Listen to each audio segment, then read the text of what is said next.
Donc, professeur Vilka, tout d'abord, je vous souhaite la bienvenue. Donc, est-ce que vous pouvez vous présenter dans quelques mots, s'il vous plaît? Vraiment en quelques mots, donc je m'appelle Benibra Abou Saïd, je suis né à Oran il y a fort longtemps. J'ai fait mes études supérieures en France et je suis actuellement professeur classe exceptionnelle à l'INSA de Lyon, où j'enseigne les mathématiques, les méthodes numériques.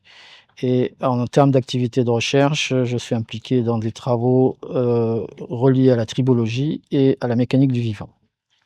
Donc, dans l'optique de vos travaux, il y a une question qui est venue. Donc, quelles sont les considérations éthiques autour de l'utilisation de ces technologies? Les considérations éthiques, nous sommes effectivement dans le cadre du développement de dispositifs médicaux. Et avant toute commercialisation, ces dispositifs doivent être étudiés par des commissions qui jugent et qui jaugent leur validité en termes d'éthique. Hein. Mais nous sommes dans ce qu'on appelle un TRL qui est encore un peu bas. Pour pouvoir accéder à une mise à disposition, il faut être à minima au TRL 6. Nous sommes à un TRL 4. Donc, je pense que nous avons le temps encore de réfléchir pour pouvoir confectionner et façonner tous ces outils-là pour qu'ils puissent répondre à toutes les exigences liées à, et c'est tout à fait naturel, à la pratique de la santé. Et justement, professeur Boussaïd, tout à l'heure on a assisté à votre conférence qui a été vraiment très bien. Et j'ai une question à vous poser concernant quels sont les avantages de la chirurgie assistée par ordinateur par rapport à la chirurgie traditionnelle, conventionnelle. J'allais dire, l'intitulé de nos objectifs, c'est l'aide à la planification. On essaie d'amener un certain nombre d'informations au chirurgien avant qu'il n'opère le patient. Et donc, ça permet au chirurgien d'avoir plus d'éléments d'appréciation. On ne se substitue pas au chirurgien, hein, on lui ramène un certain nombre d'informations, comme vous l'avez vu, sur l'hémodynamique, sur la qualité tissulaire, sur la réponse du tissu à l'implantation d'une prothèse, sur comment ça va se passer après. Et puis à partir de là, le clinicien peut, avec cet enrichissement, prendre une décision plus adaptée aux patients. D'où la plateforme. D'où la plateforme, tout à fait. Mais quand on parle d'outillage, on se demande quels sont les coûts associés à l'adoption de ces technologies et surtout leur accessibilité. Les coûts sont importants. Leur accessibilité peut être très réduite en termes financiers. Hein. Les coûts, effectivement, en investissement, je vous ai fait la liste de tous les doctorants qui ont participé, contribué. Donc un doctorant, c'est 200 kg €, 300 kg € par thèse. Vous comptez le nombre de thèses et ça vous donne un petit peu le volume financier. Et puis, on a aussi récupéré d'autres travaux faits par ailleurs. C'est sûr que dans tout développement, de toute façon technologique, vous devez investir. Et une fois que le produit ou la plateforme est accessible, le coût est ridicule. Je veux dire, par rapport aux gains que peuvent avoir les cliniciens en termes d'optimisation de stratégie, en termes de reprise, plus de reprise. S'il se trompe, il faut qu'il reprenne. Il faut qu'il reprenne exactement. Et puis le patient, la douleur, un patient, ça va être rassuré. Le clinicien, il faut lui dire voilà comment ça va se passer. Si lui montre des images de comment ça va se passer, etc. C'est ce qui se fait aux États-Unis. Le chirurgien, il montre, voilà, je vais vous montrer, même si c'est du cartoon, même si c'est pas de la vraie simulation, il lui montre, voilà comment ça va se passer, on va rentrer par là, on va faire ça, voilà comment on va larguer l'endoprothèse, voilà comment on va vous implanter une prothèse, et ça permet de rassurer le patient et de le mettre dans des conditions psychologiques les meilleures, parce que dans la réhabilitation, il y a tout cet aspect-là qui rentre en jeu. Justement, une autre question concernant quand vous avez utilisé l'IA la prédiction, si je peux dire ça, dans la prédiction de diagnostic. Est-ce qu'il s'agit d'une technique fiable et performante par rapport aux anciennes méthodologies utilisées? Il y a la technique, nous on fait de la simulation, après on utilise l'IA pour être réactif en termes de synchronisation avec les exigences médicales. C'est-à-dire on peut pas, quand vous faites une simulation numérique, ça peut durer une semaine. Alors si vous pouvez réduire ce temps pour pouvoir permettre un diagnostic plus court, vous avez, c'est tout bénéfice pour le patient, pour le clinicien et pour la société. Et donc, on va utiliser l'IA pour justement raccourcir ce délai. En créant une base de données, en faisant de l'interpolation, en utilisant des algorithmes, on peut arriver à un diagnostic beaucoup plus rapidement, mais à condition d'avoir la base de données qui est adaptée et qui est conséquente. Une dernière question concernant la médecine à 4P. Qu'est-ce que vous avez apporté pour la tendance actuelle, cette conjoncture qui est... La médecine 4P, comme vous dites, il y a la prévention, c'est pas nous, c'est pas notre rôle. La prédiction, c'est notre rôle, c'est faire de la prédiction par simulation.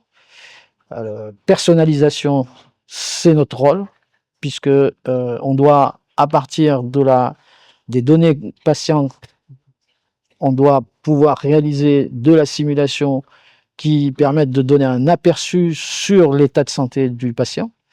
Et puis la participation, c'est du ressort du patient. Voilà. Pour terminer, j'aimerais bien savoir dans quel type de chirurgie, à votre avis, pensez-vous que ce type de technologie est plus prometteuse? On l'a testé dans plein de cas. On l'a testé pour la chirurgie orthopédique, pour la chirurgie cardiovasculaire. En ce moment, on est en train de la tester pour la chirurgie mammaire, pour la reconstruction mammaire, pour les femmes qui ont des cancers du sein, qui veulent mettre une prothèse, par exemple, pour être comme les autres dans la société. C'est un besoin pour les femmes. Et donc là, vous voyez, ce sont petit à petit, on est en train de couvrir un petit peu tous les même pour la chirurgie, pour la dermatologie, pour tout ce qui est coronaire, pour le cerveau, pour le traitement, pour la prévention des AVC, etc. C'est un peu plus compliqué. C'est un peu plus compliqué. On y travaille. Les ischémies. Et les ischémies, pareil. Pour juste la question concernant l'ordre général concernant votre visite ici à l'Université de Guyana, est-ce que vous prévoyez de faire quelque chose avec l'université en termes de projet de recherche, en termes d'encadrement de thèse de doctorat, en termes de peut-être enseignement, radiation, radiation, pour inculquer cette nouvelle technologie qui est appliquée dans la chirurgie vasculaire. Les petits ruisseaux font des grands fleuves. On commence par une venue, par une présentation, Et puis ensuite, on construit petit à petit quelque chose qui, j'espère, pourra être bénéfique pour les jeunes d'ici. Ça, c'est mon objectif. Hein, c'est de pouvoir proposer des choses. Après, les jeunes, ils s'investissent ou pas. Mais au moins qu'ils aient le choix, qu'ils aient cette possibilité de pouvoir s'investir, s'ils le souhaitent, dans ces directions-là. Concernant les moyens, est-ce que ça nécessite des équipements qui sont de pointe, qui sont de... Vous savez, les moyens, on peut différencier. Je veux dire, nous, on a des moyens que vous n'avez pas, vous avez des ressources humaines que nous n'avons pas. Voilà, on mutualise. Voilà, ça se fait comme ça, et puis ça marche très bien. Depuis des années, ça marche. C'est bien. Bah, oui, c'est... On vous remercie, cher professeur. Merci à vous pour votre accueil et pour votre gentillesse. On va vous revoir très bientôt. Bah, j'espère aussi. Merci à On vous. vous remercie infiniment. On vous souhaite un très bon retour. Merci. C'est un début. J'espère aussi. On espère d'autres occasions.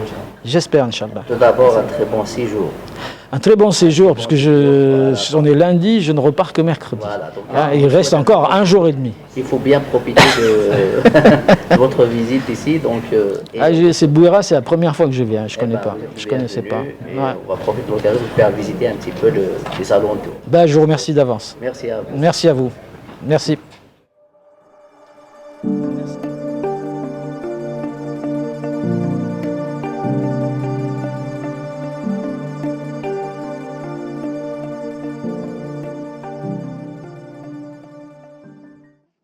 Madame Salah Hiza, donc doctorant Elisa Guillaume, bienvenue à l'Université de Douala. Merci. D'abord, vous nous avez fait honneur d'être présent aujourd'hui et de partager vos travaux de thèse surtout.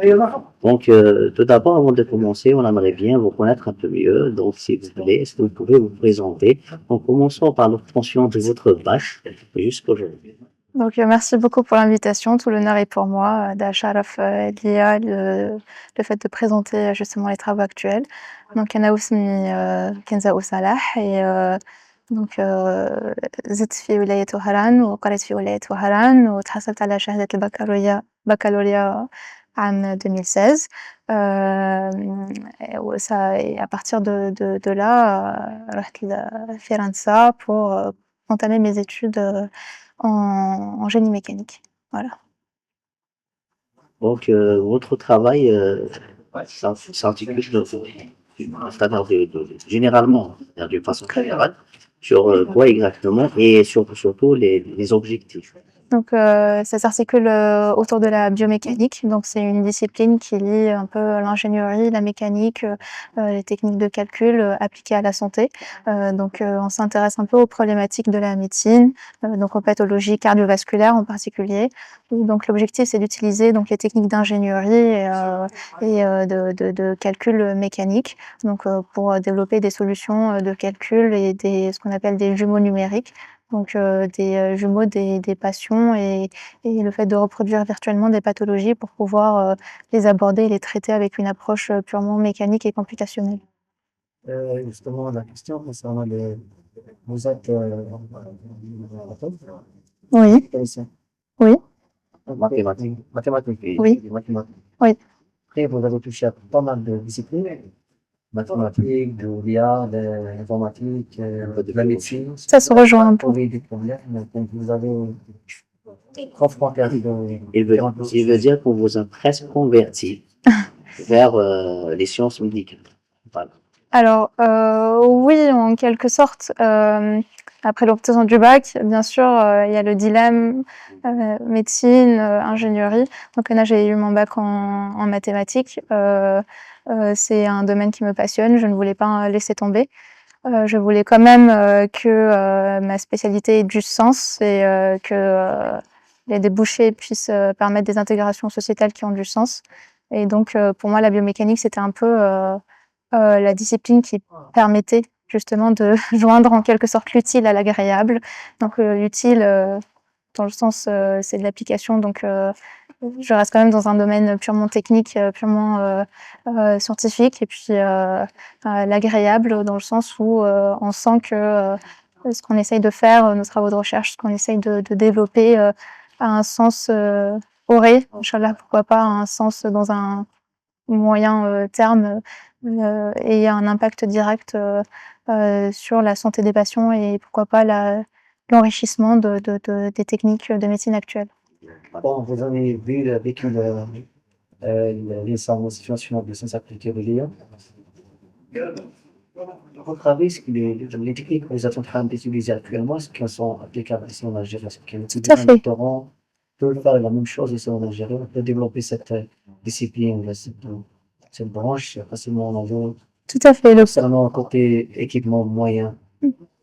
Le point de départ et le point d'arrivée, c'est le même partout dans le monde. Le point de départ, c'est des sciences fondamentales, c'est accessible à tout le monde, c'est accessible dans toutes les universités, en Algérie y compris.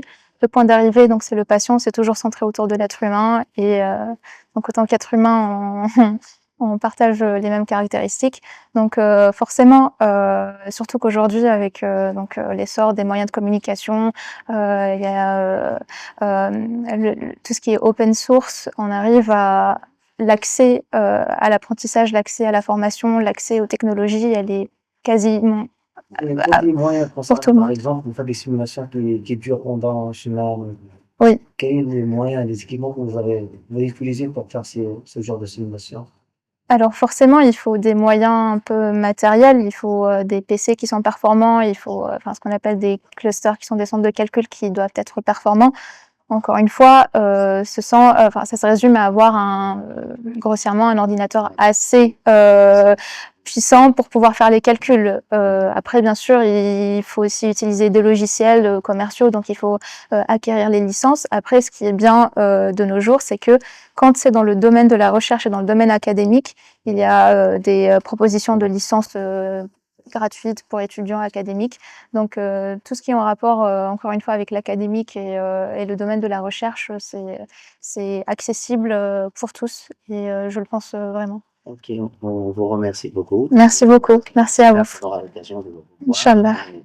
Pas enseignante, chercheuse. Pourquoi? Ça fait partie de mes projets, Inch'Allah. Inch'Allah, Oui. pour pouvoir Donc, partager nos compétences mutuelles. mutuelle. L'avenir proche. Inch'Allah. Merci beaucoup. Merci. Radio. Inch'Allah. Merci.